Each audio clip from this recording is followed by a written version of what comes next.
Hello, my brothers and sisters from other mothers. It's Hectic, and we are going to be talking about how to become a competitive gamer. Can I get a hallelujah? Hallelujah. Alright. Now, this is a cool gameplay today. I think I have like around a 3.0 at the end. I dropped like over 60 kills, which is nice. And it was a good gameplay. It's a TDM, so, enjoy it while you listen to me guide you through how to become a competitive gamer. Now, just some notes here. I wasn't the best at the games I played. Besides Ghost Recon, I was without a doubt like the best player in that game. But in terms of like Gears of War, Halo, Modern Warfare, I've played them all competitively. I wasn't the best. I've won money in Gears of War. Take that as you will. I was never like the best or anything like that. But I know how to get into the scene. I knew the best players, and I played with some pretty amazing players too. So this is just a guide on how you can get into the scene and how I'm just going to help you get in there, and then you use your own tools for success, okay? I'm not trying to toot my own horn. That's about as far as we're going to go into my credentials, okay? Okay, good. Very first thing you do, you want to be a competitive gamer. Find your friends, right? Get your friends together and be like, okay, guys, look, there's some money to be made, and I like to play video games, and I like to win. So let's do this. And you get them together, and you make sure that they want to play. You don't want to play with people who don't want to play the game. That's like your first prerequisite. You want to get people who will play the game. Okay? Don't worry about skill. Don't worry about if they talk a lot or they don't. They need to play the game. They need to want to play the game. Alright? All the stuff, the chemistry, the teamwork, the skill, that comes later as you progress as a team. But in the beginning, it's just the drive needs to be there. Okay? Second thing, get on a website called GameBattles.com. I'm not endorsed by them or anything, but in terms of console FPS shooters, they're the go-to place. If they're not on that website for your specific game, then just Google it. Say, ladder for insert game here, or tournaments for insert game here. Sign up and play the shit out of those online tournaments. You don't need to travel yet. You don't need to drop tons of money to just play the game you love. You can do it in the comfort of your own home with your sippy cup hat. You can do it right there online, screaming into the headset. But make sure you sign up on those websites, and I will provide some links below so you guys know where to go to sign up for these websites, okay? Now, once you're on these websites, I'm not going to guide you through them, but you'll figure it out. You're all very smart people, and you'll get it. Once you start playing matches and playing against good teams, you might get raped a little bit. I'm not going to lie. You might get your ass handed to you, but it's good. That's a good thing, okay? While you're getting hit, while you're getting slammed into the ground, just say, look, this is a good thing. This is how we get better. And always focus on improving. What could we have done better? Don't sit there and complain about lag, or my TV sucks, or, my goldfish was making too much noise. Don't. Just focus on getting better, okay? You got your friends, you're playing tournament games, or you're playing ladder matches, whatever you need to do, just focus on getting better, okay? Now, this is one of the most crucial things that you can do, is start scrimming against other teams. And what does that mean? For those of you who haven't played sports and you don't know what scrimming means, what does the word scrim mean? What is scrimmaging, what is this? Scrimming is where you practice against other teams. Okay, you send them a message on Xbox, just be like scrim ? And then you'll set it up like that. Find the better teams. Find teams that are either slightly above your skill level or way above your skill level, and play against them incessantly. Always play against them and try to improve. It's good practice. It's great practice. It's how you work on strategies, and that's how you prepare for tournament gameplay. So again, scrimming is very important. Don't take it too seriously. It's practice. If you have some cool strategy in your head, practice it. And if it fails, don't be like, oh, God, why am I so bad at creating strategies? Oh, God.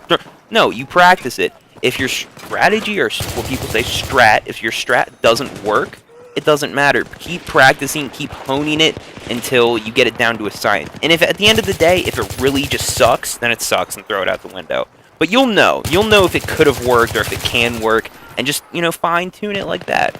Very simple stuff, but again, it's repetition, it's practice, and you also have to have confidence, because you're going up against the best of the best, and, it's ruthless competition. It's not like, you play against people in your division or your league that might be slightly or, a little bit less better than you. You're playing against the best.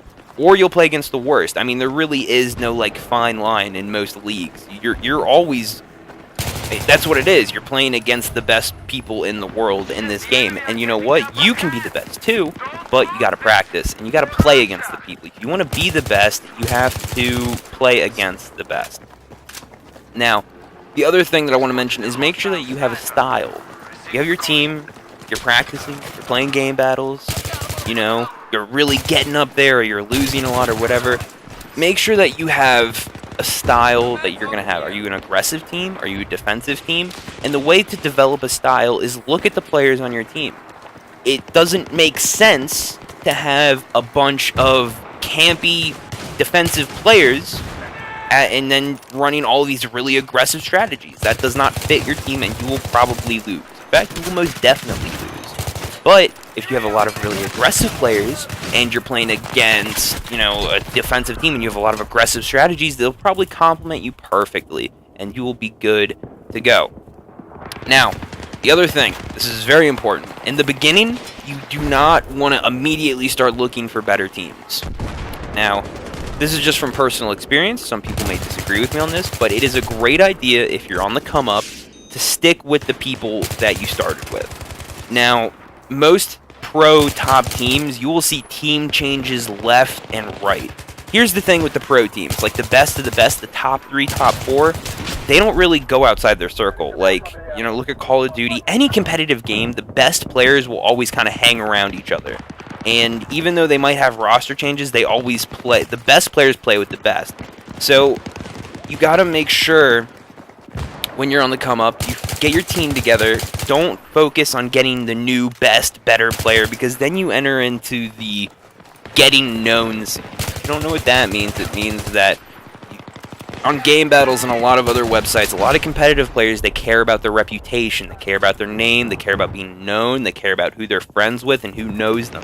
And that's a very slippery slope, because if you care too much about that, then you stop focusing on how to get better and you start focusing on who am I being seen with, who am I being, how much am I known, and that's not crucial. That's not, look, if you're good and you're the best, then people will notice. You don't need to surround yourself with the best players in the game in order to be the best. Now, if you want to, again, you have to play against them in order to, you know, get up there.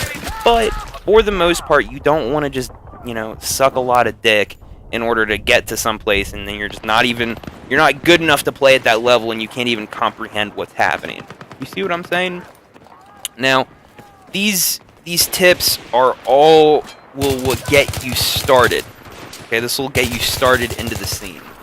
Now, the other thing that I need to mention is that everything I just said has been relevant for years, but if you want to take it a step further, and eventually you will have to, if you get to a good enough level, get a Twitter. If you don't have a Twitter yet, make sure you get one. A lot of players communicate through that website. You make sure you're on social media and communicating with players. Twitter, I don't really know how popular Facebook is in the competitive scene.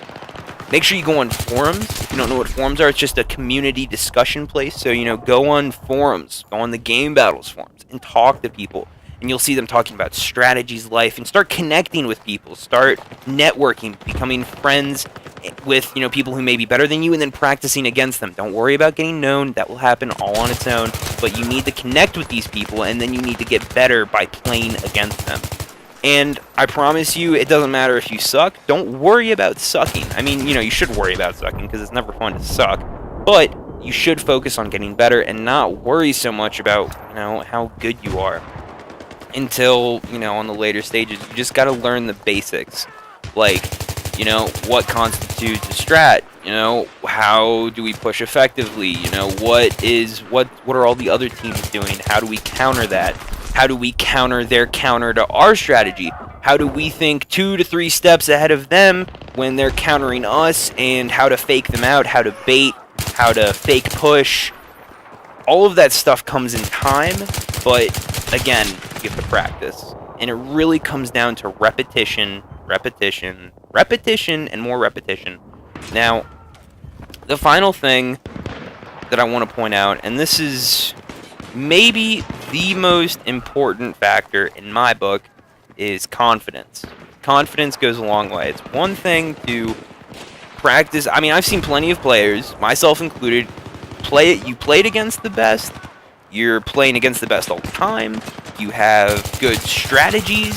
You've got everything that constitutes being a good gamer, but you can't break your pinnacle.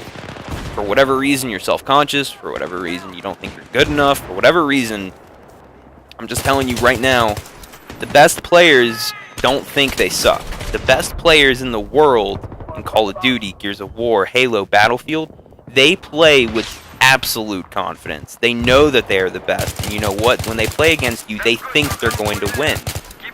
In my opinion, it makes sense to feel like you're the best before you are the best. I've said the word best maybe 100 times in this video, but I'm going to keep saying it until it's ingrained in your soul, because it's really important to be confident before the skill comes. In my opinion, confidence precedes skill. It comes before the skill. When you feel like you're the best, the skill comes naturally. Your mind says, okay, your subconscious mind, for whatever reason, says, okay, you know, we're feeling like the best, now let's make the thumbs work in the appropriate way, let's get the brain firing, let's start changing the neurons, or whatever the fuck goes on in your head, and then it will start to click, things will get a little easier, you know, you'll notice your reaction shots just a little quicker than the other guys, and it'll build on itself, and then it'll come naturally. So, you know, I've seen, I really hate this, you know, to say this, but there are so many players who have been in the competitive scene for years, and they just can't get better.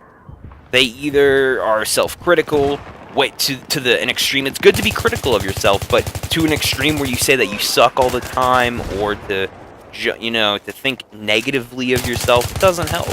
It really doesn't help. And if you're a negative Nancy, that's okay. But when it comes to gaming, if you gotta at some level be confident and know that you're gonna win.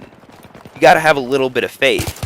If you're an atheist, just be confident. If you're a Christian, you know, think God's gonna guide your fingers to victory or your thumbs to victory. I don't care what it is, but you really have to utilize it to the fullest. Now, the other thing is be unique. Don't try and fit in with the crowd. I mean, I guess that's kind of like that's just a platitude. And a platitude, for those you don't know, is just simply like a life thing. But you know, it's good to stand out when it comes to competitive gaming. You know, when you're at a tournament, stand out, be loud, talk shit, and you know, be respectful and be professional. You know, if one thing that is kind of crucial is when you start scrimming, people are going to talk shit. If you get raped, they're going to be, you know, you'll get messages and you're going to get harassed a little bit. But you know what? At the end of the day, when it comes down to tournament time, when you show up at the venue and you know both teams are yelling and screaming at each other, once that match is done, you get up and you shake hands, and it's professional. So leave it in the game, keep it in. Don't, you know, get all pissed off and riled up and be like, oh, I'm gonna beat the shit out of this kid because he said I suck. Come on. At the end of the day, it is a video game, and this competitive gaming can help you in a mass variety of ways. But there's no reason to get that mad, man. I mean, in anything in life. Like, why would you get that mad? That's just silly. Don't be a silly bitch. Just don't do it. You're fine. You're perfect. Work on what you gotta do. And that's it. So, that's pretty much everything you have to do. Again, you don't have to stick with your teammates if you don't want to. But it's good to, at least when you start off, once you get to a certain level, and you'll know what that level is when you're ready to move on to another team. But again, there's been plenty of teams who have stuck it out from the beginning. Well, actually, no, I take that back. There have not been that many teams who have stuck it out from day one to being a professional team that are making money, that have their own jerseys, that are on main stage, that are being live streamed. It's not that many that have started off from the very beginning playing together. So that's a hard feat to accomplish. But in the beginning, it's good to stay together until it's ready for you guys to part ways. So, I don't know if I mentioned this. Don't say the word clan. Never say that word. If you're trying to get into competitive gaming and go to tournaments and try and win money, never say the word clan. I mean, you'll figure it out pretty quickly. No one says that word. Not one person. Clan? Saying the word clan is like on some voodoo witchcraft shit. Just no one says it. It's just a weird word. Like when I hear clan, I'm like, oh, what's a clan? What the hell? No one says that. You have a team. You have a team of 4 people or 5 people or whatever you have in whatever game you're playing. You have a team of people and you are a killing machine. You are a unit working together. Do you see Navy SEALs talking about how they're in the coolest clan? No, you don't. So don't say that you're in a clan. We're not in, the 1500s. We don't live in some hut doing witchcraft on the ocean. We're not doing that, okay? So don't say clan. All right, cool. Anyways, that about wraps it up for me. If you have any questions, if you want any other information, ask me on Twitter. I'm very receptive, and I'm just begging to give you an online hug and talk to all of you guys. So, if you thought this video was helpful, feel free to like, feel free to comment, feel free to subscribe. I'd love it if you'd subscribe. That'd be really cool. But you don't have to. It's all good either way. Anyway, guys, this has been a quick guide on how to get into competitive gaming. I hope this helps you along your travels. I should have made these videos that I've been posting up lately a series, but this is probably the last of what you're going to hear from me in terms of competitive gaming. I'm really not going to elaborate on it too much more unless, people are begging for it. But it's all good. Either way, I'm here to give you guys knowledge and information and maybe some entertainment along the way. Anyways, I'm out, guys. Have a great morning / day / night whenever you're viewing this video from wherever you are in the world. I love all of you. Mwah! Big kiss. Goodbye. Peace.